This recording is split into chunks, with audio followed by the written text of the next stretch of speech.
Fast forward any come or Chinese so I'll say AGH Politics Avenue. Political stories are trending because make headlines. Ne Jemre ne DB Exum, ne Dima Humbraxium, Yambon Braing Simu. Now can Ofori-Atta Australia and Emilio or Echo na OXP with him exposing big time with guys to a huge sums of money with me in making payment Emma individuals be a amfa ne kwema me no ka say OSP nani abro so yi pa o hwe se abrochire bebia wo bia no obetimi de no abagana ase na afi se ne mra na sie no na exhibit no omu ene no edi pepepe enti enya sankoto akra onua abadwafo agimre na omobo nsi mu chiremu yemu ram ne hwe ne yekọ ene de ba we a fresh scandal. Away from that and bringing you some other stories, because unlawful pardon of approved payment, influencing procurement process, and unlawful payment in huge sums. These and more are the allegations former Finance Minister Ken Ofori-Atta is expected to answer to as OSP continues his pursuit and extradition into the country. The OSP has for the first time revealed details of Mr. Ofori-Atta's involvement in ongoing corruption cases it is looking into. The former finance minister has been declared wanted, and as we know, with ongoing extradition efforts underway for his return. This afternoon, let's walk you through some of the details as has been provided by the Office of the Special Prosecutor as having seen or having had the former finance minister engaged in reason for which he is now a subject of keen interest. The first is directly influencing the procurement to obtain unfair advantage for SML in the revenue assurance contract in the downstream petroleum sector, the upstream petroleum production, and then the minerals and metals resources value chain. If you remember that SML investigations by the Fourth Estate and the subsequent report by KPMG, we know that the downstream petroleum sector agreement continues to be in force, and there are conversations as to whether or not really that has been abrogated. We know the president, based upon the KPMG report, saw to the halting of the upstream and then the minerals and resources value chain contract. But yet again, this is one of the many things that the OSP is looking into, reason for which Mr. Ofori-Atta is a subject of interest. Also, we know that he was directly influencing, according to the OSP, the procurement to obtain unfair advantage in contracts and materials for the National Cathedral Project of Ghana and unlawfully approving payments for such contractors. Also, there is the unlawful pardon of approved payment in respect of a termination of a distribution, loss reduction, and associated network improvement project contract between ECG and BXC, that as well. Then there is unlawful approving of payment out of the tax refund account of the GRA, and then unlawfully approving payments in contract awarded to Service Ghana Auto Group Limited. That's in relation to the ambulance purchase saga, as we've come to know it. And so all of these are captured in the OSP's half-year reports, and these are just a summary of the details with respect to what the OSP is currently doing. And so 8 prosecutions, full-time investigations into 67 pending cases. The OSP says there are 152 preliminary investigations which it is looking into. Later, it will provide details as to whether or not they will be graduated upon into full-scale investigations. They've had 7 convictions, and currently there are some 23 persons standing trial as contained in the half-year report of the special prosecutor. There's a bit more stories that Kemeni will bring to you right now.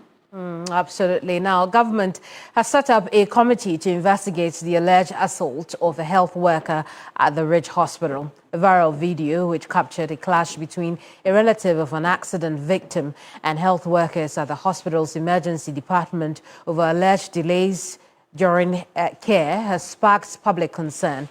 The incident has since been condemned by the Ministry of Health. The Sector Minister, Kwabena Minta Akando, assured of thorough investigation to unravel the facts of the matter for an action to be taken. The committee is to present a report in 7 days for action, according to the health minister. He spoke to the media on the sidelines of a visit by officials from the German government. We haven't only done a release. Yesterday, I was there personally and interacted with the health workers. One of the reasons why I went there was to reassure them of our commitment and support, to energize them to go back to their wards and work, because I realized that they were down-spirited and they were demoralized. And so I had to quickly go there and then encourage them to do more, to work more, and assure them of a thorough investigation into the matter. So after my visit, we have constituted a committee to investigate the matter within a week, and then the law takes its own course. Yeah. Away from health, danger looms along a section of the Tema Accra rail line where heavy encroachment by private and corporate entities is posing significant risks. A bridge beneath the railway is heavily obstructed, struggling to manage the flow of water.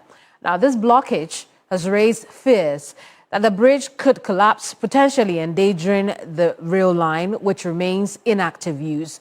The Minister for Transport, Joseph Bukari-Nikpe, accompanied by officials from the Tema West Assembly, visited the site to assess the extent of the encroachment. Speaking to TV3, the minister stated that all structures built within the right-of-way of the rail line be demolished. He added that government will work to ensure the lands being encroached upon are titled. Well, like I earlier on said, we as a ministry during the weekend saw on social media a post that was circulating, showcasing the dangers that were here, where we are standing there under. And apparently we have realized that the construction of this church and the construction of a drain train, by Bonavista, the drain constructed by Bonavista is part of the problem that keeps a build-up of water underneath here. And because the water cannot flow, it is circulating under and eroding the under of the bridge we are standing on top. And so the under of the bridge is now some vacuum there, and we are afraid that one day the bridge might give in and collapse. This rail line is operating on a daily basis, and it carries goods, passengers and goods. So we are responding to that call and getting to find solutions to stop it. Like I said, we are inviting the church, we are inviting Bonavista, we are inviting other people up there tomorrow at 10 o'clock in our offices to discuss how we will all put a stop to the kind of construction and the works that has been created here. Said that the Ministries of Works and Housing, Roads and Highways, and Ministry of Transport will see how we'll build retaining walls, dredge the place, and allow water to flow freely into the sea. So Minister, we are just here. Do you have plans of demolishing some of these structures posing danger? Already, we are working on a broader plan. We are working with the national security to ensure that we clear all encroachers on our lands. After that, we will get the Lands Commission to help us put titles to all the Railway Development Authority lands, such that we will secure them.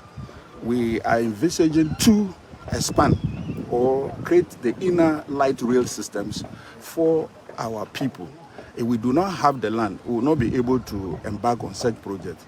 So the plan is that we will work with national security. Whoever has encroached on our land, we will claim it, we will put titles to them, and again, we will create the space for future expansion of our rails. Joseph Bukari-Nikpe is Transport Minister. It's still News Central here. We'll be right back.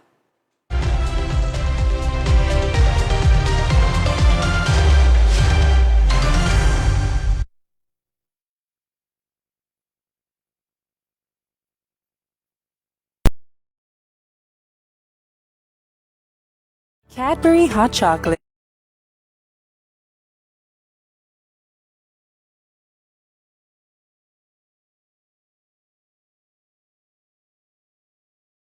security, adequate security in the Akwatia by-elections. The parties, we understand, they are confident now in the political structure and the security architecture for the Akwatia by-elections that would be happening. So the NPP will be contesting, the NDC will be contesting, the LPG will also be contesting, and then a political party known as the APP, they will also be contesting this Akwatia parliamentary by-election, Kemini. Crosby, thank you for the report. And Crosby Anand there with the latest on the Akwatia by-election. No longer a two-horse race between the NPP and the NDC, but 4 political parties have thrown their hats in the ring for the by-election there. And he's gone through with the NDC, the NPP, the APP, and the LPG. We can now turn attention to other stories. And we're heading straight to Parliament, where the Public Accounts Committee is looking into the audited account of some agencies under the Ministry of Communications and Digitalization. The Auditor General, we are told, has cited the Cybersecurity Authority for making payments totaling some 31,263 cedis to 2 former officers who had resigned from the agency. Let's cross over right now for a bit more details.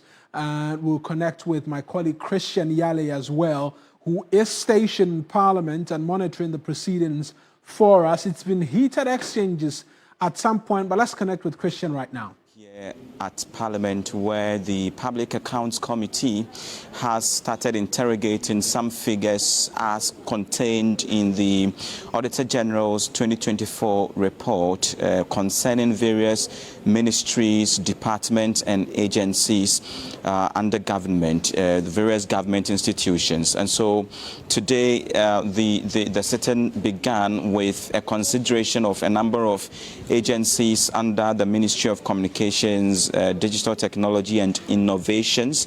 But before then, there was an interesting revelation or issue that came up concerning the one to chair the sitting. You know, the chairperson of the Public Accounts Committee is Abinose Asari, and she noted that because she served in the previous administration, or she served in the previous government, she is unable to preside over proceedings or the sittings of the Public Accounts Committee, for which reason she has recused herself from the consideration of all the 2024 Auditor General report concerning all the various MDAs until further notice. What it means is that, at least for the 2024 report, she's not going to preside, but her ranking, the ranking member in the person of Samuel Atamios, is the one who is going to preside over the sitting for the consideration of the Auditor General's 2024 report concerning the various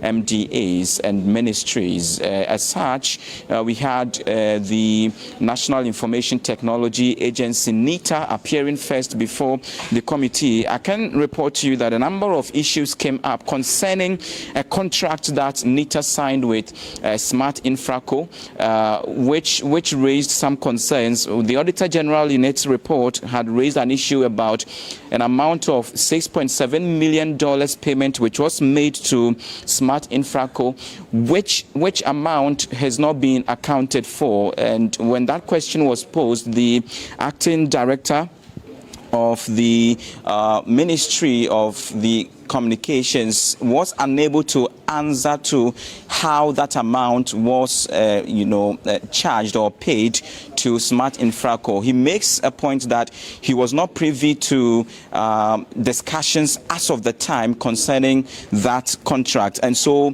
NITA failed to provide relevant document to support that payment of the $6.7 million to Smart Infraco, which was one of the issues that came up. We also know, as a matter of fact, that NITA again was cited for same contract with Smart Infraco, where an amount of about $10 0.1 million Ghana cedis was generated in 2021, yet NITA failed, or Smart Infraco failed to remit an amount of 3.8 million cedis, for which reason Auditor General was making a demand for the remainder of that amount to be paid. That is also not settled yet. But apart from NITA, we also know that the Cybersecurity Authority also appeared before the Public Accounts Committee. Well, we know that the Auditor General has cited the authority for making payment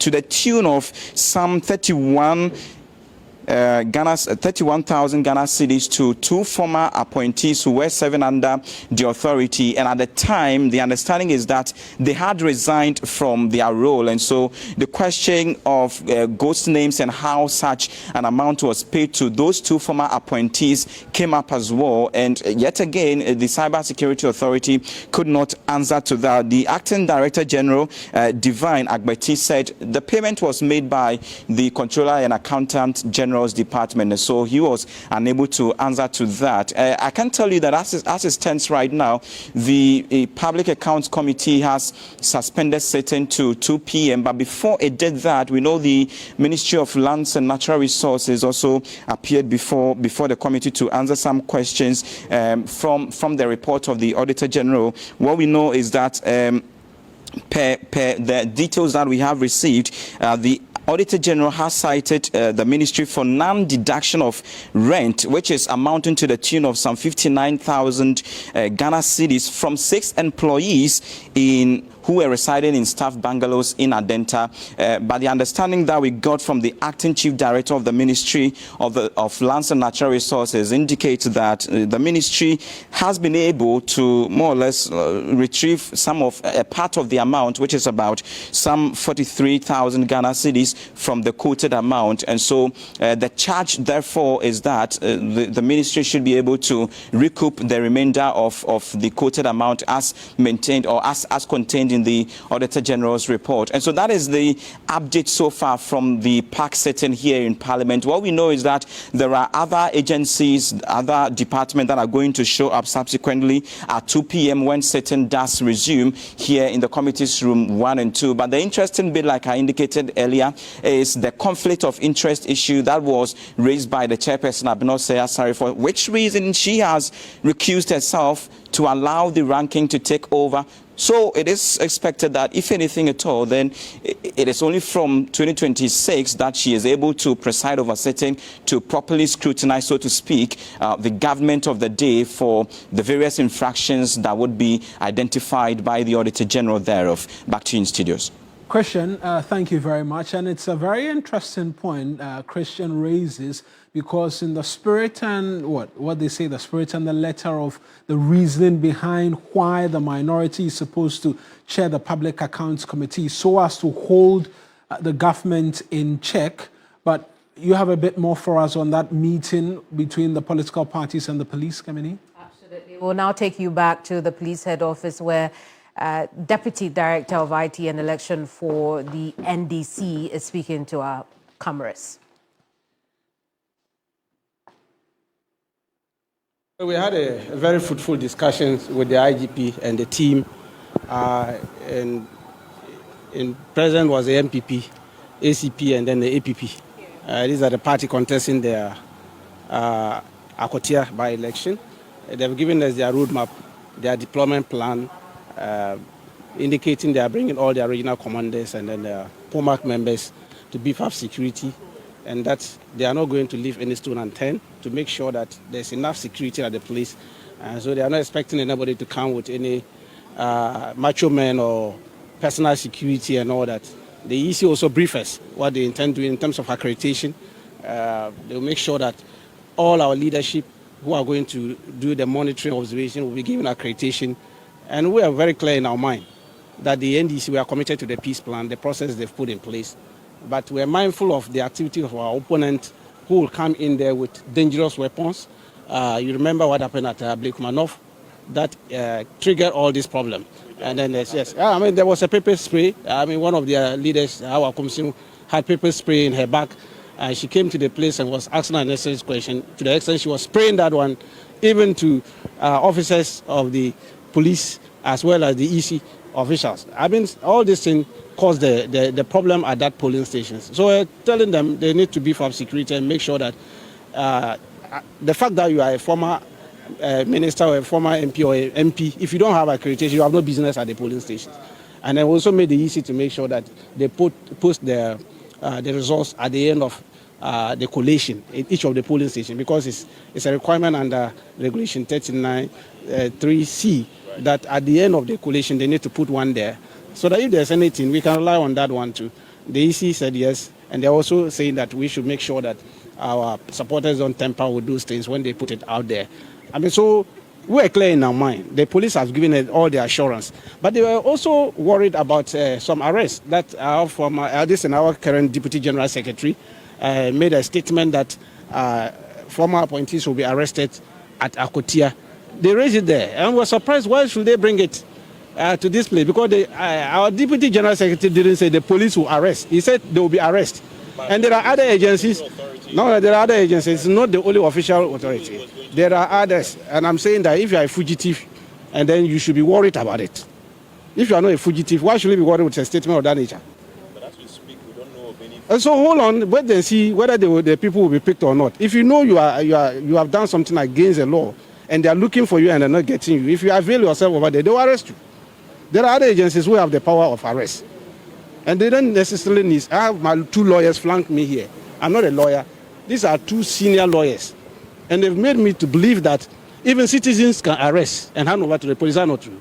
If they find out that you are committing a crime, and then at that point there are no police around there, citizens can arrest. And also if you say that it is only police who have the power to arrest, then citizens should fold their arms. Other agencies will also have that power. And so he made a statement, and he didn't point out to the agency which is supposed to arrest. And we still stand by it that those that the agencies are looking for, other allied agencies, they've invited them, some have run away, they can't get them, they are hiding. When they appear there, they will trigger the arrest, other citizens will arrest them, or the agencies will come in and pick them up from the place. That one there is within the law. They are not violating any law. And my lawyers have made me to believe this, and I believe so. Okay. We are grateful.